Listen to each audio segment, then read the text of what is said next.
G'day guys, I am on here to apologise because I have purchased this from Temu not knowing that it was a direct rip-off from Art by Marlene Studio Light Designs, and I have now corrected it. I've now purchased the correct one. Yes, it was $40 and it's red rubber red rubber stamps. I get it. They're dearer to produce, all the rest of it, but they are clearly this has just been a direct rip-off.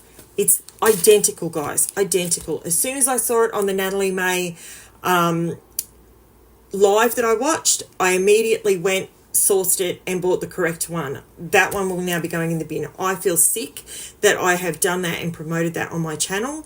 That is not what I am about at all. I'm about getting cheap where we can, but be respectful to the original designers. Please be careful this Christmas season. Thanks, guys. Bye for now.